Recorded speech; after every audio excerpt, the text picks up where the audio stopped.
fazendo com que você entre num círculo virtuoso bastante interessante. É uma coisa meio que vai alimentando a outra, né? Exatamente. E vamos pensar, conta um pouquinho pra gente, você está acostumado a lidar com isso, quer dizer, você, imagino eu, assim, dentro da minha ignorância, vamos chamar assim, quer dizer, você tem fundos lá nos Estados Unidos, por exemplo, eles têm dinheiro, estão prontos para investir, estão prontos para aplicar, e eles têm um mundo para aplicar. Como é que esse investidor...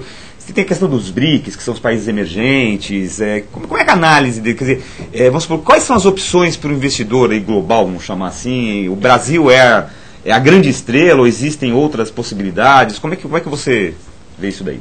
O investidor ele é especializado. Então, na verdade, o investidor ele não investe em tudo aquilo que aparece na frente dele. Ele, na verdade, quando formam-se esses fundos de investimento, ele tem um propósito específico.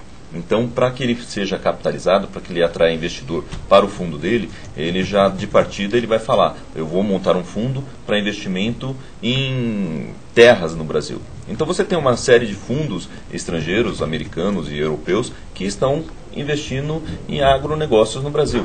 Comprando terra, que são terras produtivas para plantio de soja, para plantio de cana, para plantio de todo, para execução de agronegócio. Então é um fundo específico. O fundo que investe em faculdade, ele também, quando ele foi fazer sua capitalização, ele falou lá no exterior, eu vou fazer um fundo para fazer um investimento no Brasil em educação, visando a consolidação do setor, maximizar e ganhar sinergia. Então é um investidor especializado e que está vindo bastante focado em alguns setores. Muito bem. Tem uma pergunta aqui também que a gente queria fazer para você. A revista Exame lançou aí um debate aí numa das suas últimas edições, um debate bastante, aliás, apresentou um quadro bem interessante do papel do Estado, qual deve ser o papel do Estado no futuro do Brasil, né? E se discutia lá se essa coisa do Estado grande, do Estado forte, do Estado regulador, do Estado indutor. Na tua opinião, qual você acha que deve ser o papel do Estado? Ainda mais que a gente falou aí de PAC, todos esses investimentos, como é que deve ser o papel do Estado dentro dessa questão? Bom, eu vejo o papel do Estado como ele deveria ser o regulador e o indutor do investimento.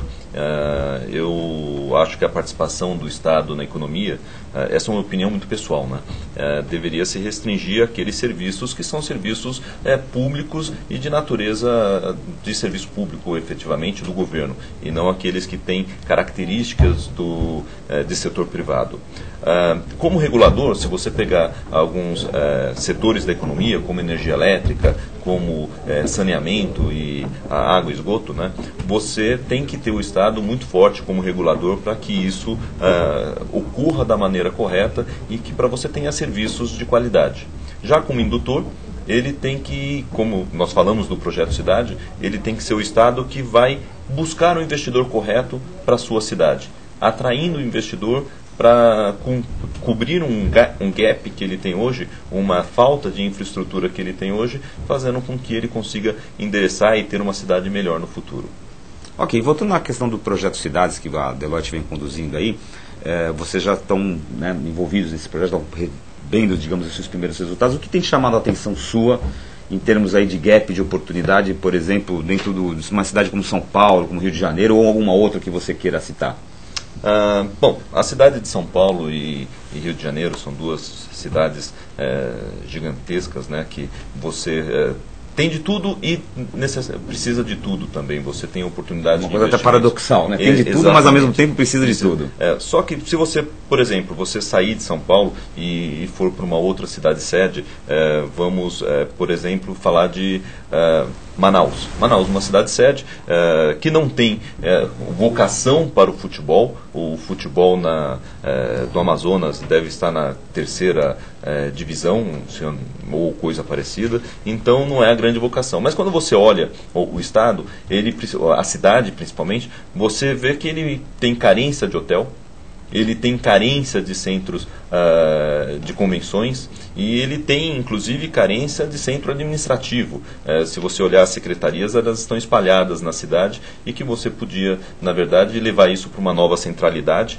Com o mote Copa, você pode provocar uma construção disso. Ter a Copa como uma oportunidade para você indutor. dotar a cidade de equipamentos que hoje ela não tem. Exatamente, como indutor. Você aproveita a Copa, aproveita que você vai colocar ali uma arena e você faz, além de ser uma arena multiuso, você faz também um centro de convenções, um hotel, faz uma adaptação daquela localidade para que ela seja uma centralidade nova, trazendo ali um novo vetor de desenvolvimento imobiliário para a cidade. Agora, ao se fazerem esses planejamentos, voltamos à questão do legado, né? Você citou o exemplo de Manaus, ok, então faz uma arena, junto a ele constrói esse hotel, centro administrativo, centro de convenções. Isso poderá, é planejado, digamos, a ocupação pós-evento disso daí? Bom, claramente é planejado a ocupação pós-evento. Não necessariamente você tem ocupação viável economicamente se você olhar a arena isoladamente. Mas você não pode olhar a arena isoladamente. Você tem que olhar o complexo. Por isso esse estudo prévio é necessário e muito importante. Porque se você colocar a arena sozinho, talvez você não tenha uma viabilidade econômico-financeira. Mas se você colocar a arena com um centro de convenções, com um hotel, com um empreendimento residencial ou comercial, você começa a viabilizar o complexo como um todo. E é por isso que você tem que fazer essas análises. E aí o investidor, especificamente na tua área, que é o investidor em real estate, que é investidor no patrimônio, vamos chamar assim, patrimônio imobiliário, né? Ele tá olhando isso daí, quer dizer, ele não vai querer investir se isso daí não tiver uma viabilidade em termos de legado. Exatamente. Ele, na verdade, ele não vai colocar dinheiro a fundo perdido. Então, na verdade, ele vai fazer um investimento específico dele. Se ele for um operador hoteleiro, ele vai investir no hotel, o outro vai investir no centro de convenções. Mas, quando você olha o todo, o governo consegue sustentar aquele investimento e o investimento que ele fará na arena, porque o complexo como um todo gerou negócios, gerou emprego, levou desenvolvimento à cidade. Então, é um legado positivo, apesar do investimento ser grande na arena. Ok. Caetano, como é que está o nosso chat? Pois é, tem participação aqui dos internautas, o pessoal está mandando alguns comentários, só que eu selecionei um aqui do Paulo Taquito, que é o diretor da Urban Systems. Ele manda um grande abraço para você, Eduardo, agradece pela participação, e ele diz o seguinte: existe como casar os interesses dos investidores internacionais que chegam ao Brasil, aos gaps e oportunidades em todo o país? Como fazer este casamento de maneira ampla, saindo do eixo São Paulo-Rio de Janeiro, onde normalmente todos chegam inicialmente? Bom, o que você tem hoje no Brasil é uma atração, as cidades pequenas e médias, na verdade as cidades médias, elas passaram a ser de interesse do investidor. Porque a cidade grande, a São Paulo, Rio de Janeiro, as grandes metrópoles, elas já estão esgotadas. Então, quando o investidor ele vem para o Brasil, ele realmente chega em São Paulo, ele chega no Rio de Janeiro, mas se ele for bem orientado, ele notará que se ele colocar o investimento dele, por exemplo, na região de Campinas, em uma das cidades que estão no entorno de Campinas, ele vai conseguir se aproveitar da cidade de São Paulo, da infraestrutura de São Paulo, a uma distância razoável. Ele vai estar numa cidade que não tem os problemas que a cidade como São Paulo tem, e ele vai poder, na verdade, unir a questão de qualidade de vida dos seus empregados e do empreendimento que precisa dessa infraestrutura.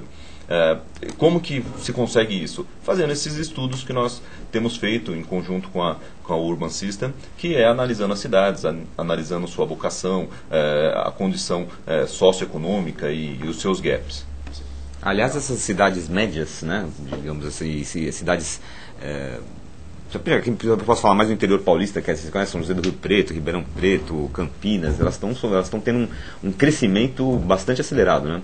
Sim, com certeza. Se você olhar qualquer pesquisa dos últimos anos e qualquer projeção, você verá que o crescimento dessas cidades ele é muito maior do que o crescimento da cidade de São Paulo. Elas têm uma curva de crescimento bastante positiva, exatamente por isso, né? A cidade de São Paulo está esgotada e essas cidades têm infraestrutura, têm mão de obra com educação e que precisa ser explorada, os investidores veem isso, né? E eu acho que os investidores também estão vendo ali um número de oportunidades maior, né, a um custo menor, porque como são cidades que crescem muito, você não demanda um investimento tão grande, porque tudo que é feito em São Paulo e Rio, pelo seu gigantismo, demanda um investimento maior. Sim. E ali como você tem uma economia emergente,